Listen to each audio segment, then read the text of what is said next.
Good evening students. तो आज का हमारा जो टॉपिक है type of white blood cell. कल के लेक्चर में हम लोगों ने ब्लड को डिस्कस किया था और कहाँ तक हम लोगों ने डिस्कस किया था, WBC तक हम लोगों ने डिस्कस कर लिया था। तो आज हम लोग WBC के टाइप को डिस्कस करेंगे। तो बिना कोई देरी किए हम लोग लेक्चर को स्टार्ट करते हैं। वीडियो को लास्ट तक देखिएगा। अगर कहीं आपको डाउट लगे तो प्लीज़ कमेंट करके बताइएगा। तो हम लोग पढ़ते हैं WBC के टाइप के बारे में। वाइट ब्लड सेल ये दो टाइप के होते हैं। पहला है ग्रेनुलोसाइट, दूसरा है ए ग्रेनुलोसाइट। जो ग्रेनुलोसाइट होता है उसमें ग्रेनुल्स प्रेजेंट होते हैं, साइटोप्लाज्म में ग्रेनुल्स प्रेजेंट होते हैं, उसको बोलेंगे हम ग्रेनुलोसाइट। और जो ए ग्रेनुलोसाइट होता है उसमें ग्रेनुल्स एब्सेंट होते हैं, तो उसको हम क्या बोलते हैं, ए ग्रेनुलोसाइट। तो ये फर्दर 3 टाइप में डिवाइड हो जाते हैं। पहला है न्यूट्रोफिल, दूसरा है इसिनोफिल, तीसरा है बैसोफिल। और जो ए ग्रेनुलोसाइट होता है 2 टाइप में डिवाइड हो जाता है, लिम्फोसाइट एंड मोनोसाइट। और जो लिम्फोसाइट हो 3 टाइप में डिवाइड है, B lymphocyte, T lymphocyte and natural killer cell. तो ये डिवाइडेशन है, वाइट ब्लड सेल का डिवाइडेशन है 2 टाइप में, granulocyte and agranulocyte. Granulocyte 3 type में डिवाइड है, न्यूट्रोफिल, इसिनोफिल, बैसोफिल। और ए ग्रेनुलोसाइट 2 टाइप में डिवाइड है, लिम्फोसाइट, मोनोसाइट। और जो लिम्फोसाइट 3 टाइप में डिवाइड है, B lymphocyte, T lymphocyte and natural killer cell. तो हम एक एक करके पढ़ते हैं। तो पहला टाइप क्या है, ग्रेनुलोसाइट। तो फर्स्ट पॉइंट इसमें क्या है, these WBC have granules in their cytoplasm. जो WBC के साइटोप्लाज्म होते हैं उसमें ग्रेनुल्स पाए जाते हैं, उसको बोलते हैं ग्रेनुलोसाइट। नेक्स्ट पॉइंट क्या है, the life span of granulocyte are few days. जो लाइफ स्पेन होता है, जीवन काल जो होता है ग्रेनुलोसाइट का, वो कितने दिन का होता है, ओनली फ्यू डेज, कुछ ही दिन का होता है। नेक्स्ट पॉइंट क्या है, granulocyte are further divide into. जो ग्रेनुलोसाइट होते हैं वो डिवाइड होते हैं कितने टाइप में, 3 टाइप में डिवाइड होते हैं। तो पहला क्या है, हम लोगों ने फ्लो चार्ट में क्या देखा था, पहला न्यूट्रोफिल, दूसरा क्या देखा था, इसिनोफिल, तीसरा क्या था, बैसोफिल। 3 टाइप के हम लोगों ने ग्रेनुलोसाइट में पढ़ा था, 3 टाइप।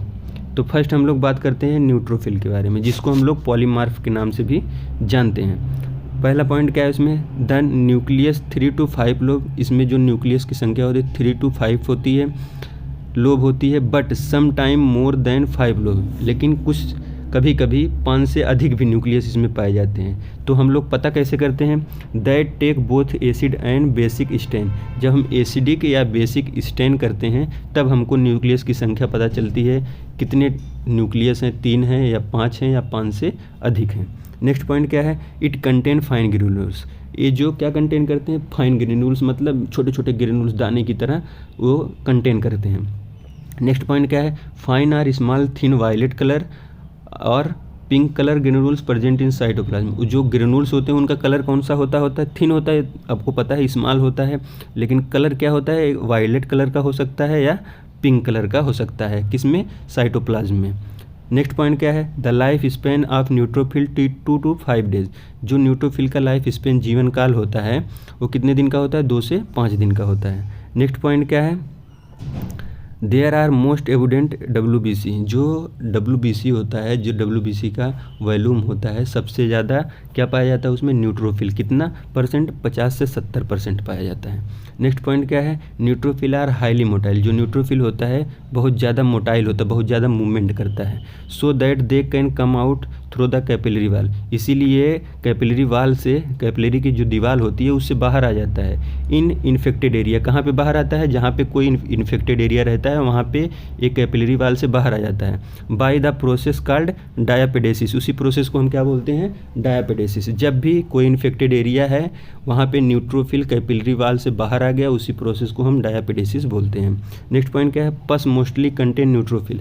पस जो होता है, जो ऊंड से पस निकलता है, वो क्या कंटेन करके रखता है, न्यूट्रोफिल को भी कंटेन करके रखता है। अब आप लोग सोचेंगे कैसे न्यूट्रोफिल को पस कंटेन कर रहा है, पस में न्यूट्रोफिल कहाँ से आ गया। तो जहाँ पे बताया ऊपर ना इन्फेक्टेड एरिया होता है, तो वहाँ न्यूट्रोफिल कैपिलरी वाल से बाहर आ जाता है। तो वहाँ पे आके जो भी फॉरेन बॉडी होती हैं उस पर वो अटैक कर देता है, अटैक करके फाइगोसाइटोसिस का वर्क करता है। जब अटैक करता है तो जो फॉरेन बॉडी होते हैं वो किल होते हैं, कुछ न्यूट्रोफिल भी किल होते हैं। तो वही पस का फॉर्मेशन होता है, तब वही जहाँ पे उंड रहता है वहाँ से पस बाहर निकलता है, इसीलिए कह रहा है पस कंटेन न्यूट्रोफिल। नेक्स्ट पॉइंट क्या है, फंक्शन। फंक्शन क्या है, फैगोसाइटोसिस, वही किल करना, वही है फैगोसाइटोसिस, किल करना या इंजेस्ट कर लेना, मतलब उसको खा लेना, डाइजेस्ट कर लेना, उसी को बोलते हैं फैगोसाइटोसिस। उसमें क्या लिखा है, when ever the body get invaded by the bacteria, अगर बॉडी कहीं भी इन्वेडेड हो रही है यानी इन्फेक्ट हो रही है, किसके द्वारा, बैक्टीरिया के द्वारा। Neutrophil are the first cell, neutrophil पहला सेल ऐसा है to seek out ingest, to seek out क्या करना, इंजेस्ट करना, चबाने मतलब खाने लगना, उसको किल करने लगना, the bacteria and the kill the bacteria, ingest करके बैक्टीरिया को किल करना। दे हैव बीन दस कॉल्ड, इसको फिर हम क्या बोलते हैं, first line body first line defence against bacterial infection, इसीलिए इसको हम क्या, बैक्टीरियल इन्फेक्शन के अगेंस्ट फर्स्ट लाइन डिफेंस का वर्क करता है क्या, न्यूट्रोफिल। वही है फैगोसाइटोसिस। फैगोसाइटोसिस मीन्स क्या होता है कि कहीं भी बैक्टीरियल, अगर बैक्टीरिया का कहीं भी अटैक हुआ हमारे बॉडी पे, तो वहाँ पे जो न्यूट्रोफिल होता है वो जाके उनको इंजेस्ट करने लगता है या फिर उसको किल करने लगता है, उसी प्रोसेस को हम फैगोसाइटोसिस बोलते हैं। और इसीलिए इसको हम जो है न्यूट्रोफिल को बॉडी का फर्स्ट लाइन डिफेंस मैकेनिज्म भी बोलते हैं। नेक्स्ट दूसरा क्या है, इस्नोफिल। दूसरा टाइप क्या है उसका, इस्नोफिल।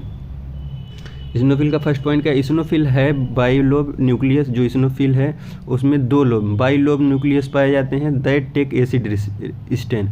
जब हम एसिड स्टेन करते हैं तो उसमें पता चलता है हमको कि वो उसमें बाइलोब, दो लोब पाए जाते हैं, और प्लस उसका कलर भी पता चलता है, कौन से कलर का होता है, पिंक और रेड कलर का, पिंक कलर का होगा या फिर रेड कलर का होगा। नेक्स्ट पॉइंट है, eosinophil are less in number, जो इस्नोफिल होता है वो टोटल WBC में सबसे कम नंबर में होता है, जितना कितना होता है 1 से 4%, 1 to 4% नंबर में ये WBC में पाया जाता है, सबसे कम नंबर में। नेक्स्ट पॉइंट क्या है, their number increase during allergic condition, जब कोई एलर्जिक कंडीशन होता है बॉडी में तो इसका नंबर जो है, जो 1 to 4 है नंबर, ये इंक्रीज हो जाता है, तो उस कंडीशन को हम क्या बोलते हैं, इस्नोफिलिया। नेक्स्ट पॉइंट क्या है, इस्नोफिल नॉन फैगोसाइटोसिस, जो इस्नोफिल है वो फैगोसाइटोसिस नहीं करता है, जैसे न्यूट्रोफिल फैगोसाइटोसिस करता था तो इस्नोफिल फैगोसाइटोसिस का वर्क नहीं करता है, बट लेकिन डिस्ट्रॉय टॉक्सिक सब्सटेंस, ये टॉक्सिक सब्सटेंस कुछ होते हैं बॉडी में, उसको डिस्ट्रॉय करता है। नेक्स्ट पॉइंट क्या है, the life span of eosinophil, जो इस्नोफिल का लाइफ स्पेन कितना है, 7 to 12 डेज, 7 से 12 दिन का लाइफ स्पेन इसका होता है। नेक्स्ट क्या है, फंक्शन ऑफ इस्नोफिल।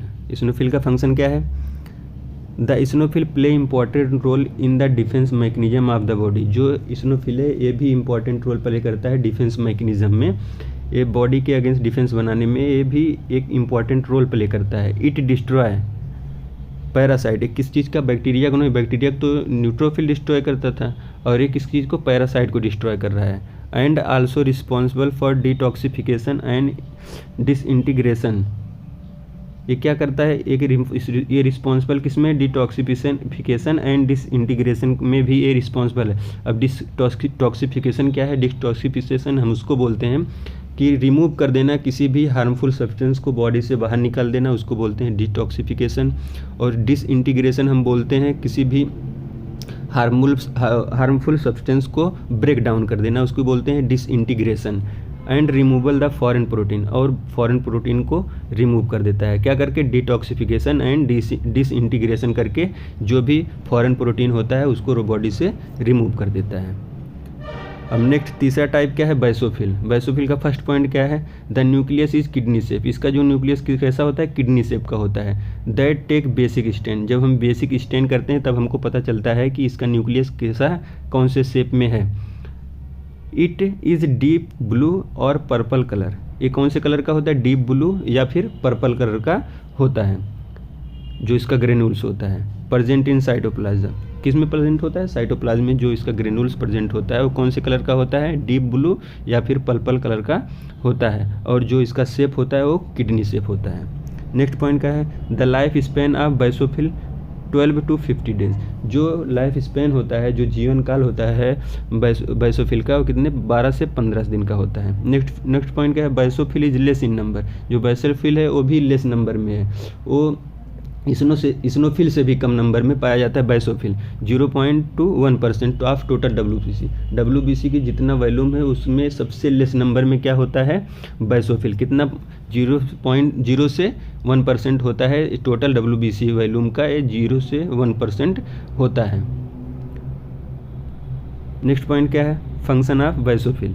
अब बेसोफिल का फंक्शन क्या है, पहला पॉइंट क्या कह रहा है, the basophil play important role of healing process. ये क्या रोल प्ले करता है, हीलिंग प्रोसेस में रोल प्ले करता है। कब प्ले करता है, आफ्टर इन्फ्लामेशन के बाद जब हीलिंग प्रोसेस होता है तो उसमें इंपॉर्टेंट रोल प्ले करता है। And in acute hyper sensitivity reaction, और ये इंपॉर्टेंट रोल कहाँ पे, जब कोई भी हाइपर सेंसिटिविटी रिएक्शन होता है, यानी इन्फ्लामेशन, वही हाइपर सेंसिटिविटी रिएक्शन एक्यूट होता रहता है, जब वो होता है हमारे शरीर में उसके बाद भी ये हीलिंग प्रोसेस में मदद करता है। नेक्स्ट पॉइंट क्या है, the number of basophil increase during vasodilation. Number of basophil, जो बेसोफिल का नंबर कब इंक्रीज होता है, जब वैसोडाइलेशन होता है। वैसोडाइलेशन क्या होता है, वैसोडाइलेशन एक ऐसा प्रोसेस है जब हमारी ब्लड वेसल्स रिलैक्स रहती हैं, उसी को हम बोलते हैं वैसोडाइलेशन। तो वैसोडाइलेशन में हमारा जो बेसोफिल है उसका नंबर जो इंक्रीज हो जाता है, ड्यूरिंग वैसोडाइलेशन के दौरान हमारे बेसोफिल का नंबर जो है इंक्रीज हो जाता है। नेक्स्ट क्या है, it secret heparin and anticoagulant, जो सीक्रेट करता है हिपेरिन जो कि एंटीकागुलेंट होता है। It prevent the intravascular blood clotting, ये क्या करता है, जो हिपेरिन होता है जो इंट्रावेस्कुलर, जो वेसल्स के अंदर जो क्लॉटिंग हो रही है उससे प्रिवेंट करता है, क्लॉटिंग नहीं होने देता है। ये हो गया हमारा ग्रेनुलोसाइट के टाइप, तीनों टाइप कंप्लीट हो गए। अब हम लोग पढ़ेंगे दूसरा टाइप क्या था डब्ल्यूबीसी का, ए ग्रेनुलोसाइट। अब ए ग्रेनुलोसाइट के बारे में हम लोग पढ़ते हैं, दूसरा टाइप ए ग्रेनुलोसाइट। अब इसमें क्या है, पहला point, absence of granules in the cytoplasm. जो ग्रेनुल्स हैं साइटोप्लाज्म में इसमें नहीं होते हैं, ग्रेनुलोसाइट में प्रेजेंट थे, इसमें अब्सेंट हैं। Absence of granules in cytoplasm, this cell is called granulocyte. उस सेल को हम क्या बोलेंगे, ग्रेनुलोसाइट। नेक्स्ट पॉइंट क्या है, दीज आर टू टाइप, ये दो टाइप के होते हैं। पहला क्या है लिम्फोसाइट, दूसरा क्या है मोनोसाइट। तो हम लोग पहला देखते हैं लिम्फोसाइट। लिम्फोसाइट क्या होता है, पहला क्या है, lymphocyte has large rounded nucleus. जो लिम्फोसाइट होता है इसका न्यूक्लियस जो होता है लार्ज होता है और राउंडेड होता है। नेक्स्ट पॉइंट क्या है, the size of lymphocyte 10 to 12 micron in diameter. जो लिम्फोसाइट का साइज है वो 10 to 12 माइक्रोन इन डायमीटर, 10 से 12 माइक्रोन डायमीटर में होता है। नेक्स्ट पॉइंट क्या है, the life span of lymphocyte 3 week to 1 year. जो लाइफ स्पेन होता है, जीवन काल इसका होता है वो 3 वीक से 1 ईयर का होता है। नेक्स्ट पॉइंट क्या है, नॉर्मल काउंट ऑफ लिम्फोसाइट। जो नॉर्मल काउंट होता है लिम्फोसाइट का वो 20 से 40% होता है। नेक्स्ट पॉइंट क्या है, लिम्फोसाइट आर 2 टाइप सेल। जो लिम्फोसाइट होते हैं उसके पास 2 टाइप सेल होते हैं, B cell and T cell, B lymphocyte and T lymphocyte. Next क्या है, both cell are synthesis from the bone marrow. जो बी लिम्फोसाइट और टी लिम्फोसाइट हैं दोनों सेल कहाँ पे सिंथेसिस कहाँ पे बनते हैं, बोन मैरो में बनते हैं। बट लेकिन T cell mature in thymus gland. जो टी सेल होता है, टी लिम्फोसाइट होता है वो कहाँ मेच्योर होता है, थाइमस ग्लैंड में। But B cell mature in bone marrow. जो बी सेल होता है वो कहाँ मेच्योर होता है, बोन मैरो में। नेक्स्ट पॉइंट क्या है, B cell known as plasma cell. B cell को हम प्लाज्मा सेल के नाम से भी जानते हैं। दैट प्रोड्यूस एंटीबॉडी, और ये क्या प्रोड्यूस करता है, antibody, and develop humoral immunity. और क्या, ह्यूमरल इम्यूनिटी को भी डेवलप करता है कौन, बी सेल। नेक्स्ट पॉइंट क्या है, T cell called helper T cell. T cell को हम हेल्पर टी सेल के नाम से भी जानते हैं, विच डेवलप सेलुलर इम्यूनिटी। और ये क्या, सेलुलर इम्यूनिटी को डेवलप करता है। अब दूसरा क्या है, दूसरा टाइप क्या है, ए ग्रेनुलोसाइट के मोनोसाइट। पहला पॉइंट उसमें क्या है, monocyte are the largest cell are all type of WBC. जितने भी डब्ल्यूबीसी में जितने भी सेल हैं सबसे लार्जेस्ट सेल कौन सा है, monocyte. But few in number, लेकिन इसका जो नंबर होता है बहुत कम होता है। नेक्स्ट पॉइंट क्या है, द न्यूक्लियस इज इरेगुलर। जो इसका न्यूक्लियस होता है इरेगुलर होता है और एक किडनी शेप में होता है। नेक्स्ट पॉइंट क्या है, life span of monocyte 2 to 5 days. जो इसका लाइफ स्पेन कितने दिन का होता है, 2 से 5 दिन का होता है। जीवन काल इसका 2 से 5 दिन का होता है। नेक्स्ट पॉइंट क्या है, size of monocyte 10 to 15 micron in diameter. जो इसका साइज है मोनोसाइट का वो 10 से 15 माइक्रोन इन डायमीटर है। नेक्स्ट क्या है, normal count of monocyte 2 to 6%, जो नॉर्मल काउंट होता है मोनोसाइट का 2 से 6% होता है। नेक्स्ट पॉइंट क्या है, mature monocyte are called macrophage, जो मेच्योर होते हैं मोनोसाइट उसको हम क्या बोलते हैं, माइक्रोफेज बोलते हैं। ये हाईली फैगोसाइटोसिस होते हैं, बहुत ज़्यादा फैगोसाइटोसिस का वर्क करते हैं। नेक्स्ट पॉइंट क्या है, मोनोसाइट में किल्ड ट्यूमर सेल, और मोनोसाइट क्या करता है, ट्यूमर सेल को, जो ट्यूमर सेल हो रहे हैं अगर बॉडी में तो उसको एक किल करने का वर्क काम करता है। नेक्स्ट पॉइंट क्या है, it help in coagulation of blood, और ये ब्लड कांगुलेशन में भी हेल्प करता है। ये हमारा WBC के टाइप जो थे वो आज ये समाप्त हो गए। अब हम लोग पढ़ते हैं नेक्स्ट टाइप ब्लड का, प्लेटलेट। जो ब्लड फॉर्म्ड एलिमेंट थे उसमें 3 टाइप थे, पहला था red blood cell, white blood cell and platelet. तो रेड ब्लड सेल हो गया, वाइट ब्लड सेल हो गया, अब प्लेटलेट के बारे में हम लोग पढ़ते हैं। फर्स्ट पॉइंट क्या कह रहे हैं, platelet are the smallest blood cell colourless. जो प्लेटलेट होता है स्मॉलेस्ट ब्लड सेल है और एक कलरलेस है, और इसका जो शेप है स्फेरिकल है, ओवल राउंडेड और ग्रेनुलेटेड बॉडीज़ है। जो इसका शेप है ओवल शेप है, और राउंडेड बोल सकते हैं या स्फेरिकल, तीनों शेप में होते हैं, और एक ग्रेनुलेटेड बॉडी होती है, इसमें भी ग्रेनुल्स पाए जाते हैं। न्यूक्लियस इज नॉट बट, लेकिन न्यूक्लियस इसमें प्रेजेंट नहीं होते हैं। नेक्स्ट पॉइंट क्या है, the life span of platelet 8 to 12 days, जो इसका जीवन काल होता है प्लेटलेट का वो 8 से 12 दिन का होता है। नेक्स्ट पॉइंट क्या है, द नॉर्मल प्लेटलेट काउंट, जो प्लेटलेट काउंट होता है नॉर्मल 1.4 to 3.5 लाख पर mm, 1.5 लाख से 3.5 लाख इसका जो नॉर्मल काउंट होता है 1.5 लाख से 3.5 लाख पर mm होता है। नेक्स्ट पॉइंट क्या है, दिस साइटोप्लाज्म इज पैक्ड, जो इसका साइटोप्लाज्म होता है पैक्ड होता है किससे, विथ ए सब्सटेंस, एक ऐसा सब्सटेंस होता है जिससे इसका साइटोप्लाज्म पैक होता है, दैट प्रमोट ब्लड क्लॉटिंग, किसमें फिर ये क्या करता है, ब्लड क्लॉटिंग को प्रमोट करता है। नेक्स्ट पॉइंट क्या है, द प्लेटलेट काउंट, अगर प्लेटलेट काउंट बिलो हो रहा है किससे, 50,000 से कम हो रहा है अगर प्लेटलेट काउंट, तो इट मे लीड हेमरेज, तो क्या लीड करेगा, हेमरेज काज करेगा। अगर 50,000 से ब्लड वो प्लेटलेट काउंट कम हो रहा है बॉडी में तो हेमरेज काज करेगा। नेक्स्ट क्या है, फंक्शन।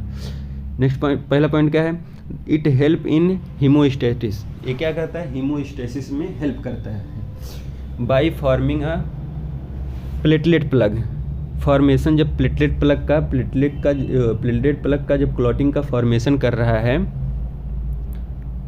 ये हीमोस्टेसिस में मदद करता है, and formation of platelet plug, और फॉर्मेशन क्या करता है, प्लेटलेट प्लग का फॉर्मेशन भी ये करता है, फॉर्मेशन के द्वारा ये हीमोस्टेसिस का वर्क करता है। नेक्स्ट पॉइंट क्या है, accelerate the process of clotting, और ये क्लॉटिंग प्रोसेस को एसिलरेट करता है, बढ़ाता है, क्लॉटिंग प्रोसेस को ये बढ़ाता है। नेक्स्ट पॉइंट क्या है, help in the repair of damage endothelium, जो ये हेल्प क्या करता है, डैमेज इंडोथीलियम के रिपेयर में। डैमेज इंडोथीलियम टिश्यू होता है, उसी के डैमेज जब हो जाता है उसको तो रिपेयर करने में हेल्प करता है। नेक्स्ट पॉइंट क्या है, स्टोर एंड ट्रांसपोर्ट, स्टोर करता है और ट्रांसपोर्ट करता है। क्या ट्रांसपोर्ट स्टोर कर रहा है, 5 हाइड्रोक्सिली ट्राइप्टामिन एंड हिस्टामिन एंजाइम जो होता है इसी को ये ट्रांसपोर्ट करता है। नेक्स्ट पॉइंट क्या है, play an role in inflammation, और एक ये रोल प्ले क्या करता है, इन्फ्लामेशन में भी ये इंपॉर्टेंट रोल प्ले करता है। अगर इन्फ्लामेशन हो रहा है तो उसमें भी ये इंपॉर्टेंट रोल प्ले करेगा। अब नेक्स्ट क्या है, ब्लड ग्रुपिंग या ब्लड टाइप, इसको हम पढ़ेंगे कल के लेक्चर में। आज का लेक्चर बस इतना ही, इसको हम blood grouping and blood type जो है वो कल के लेक्चर में पढ़ेंगे। ये पढ़ेंगे ब्लड ग्रुपिंग एंड हम लोग पढ़ेंगे जो क्लॉटिंग फैक्टर होते हैं उनके बारे में। ये 2 टॉपिक हम लोग कल के लेक्चर में पढ़ेंगे।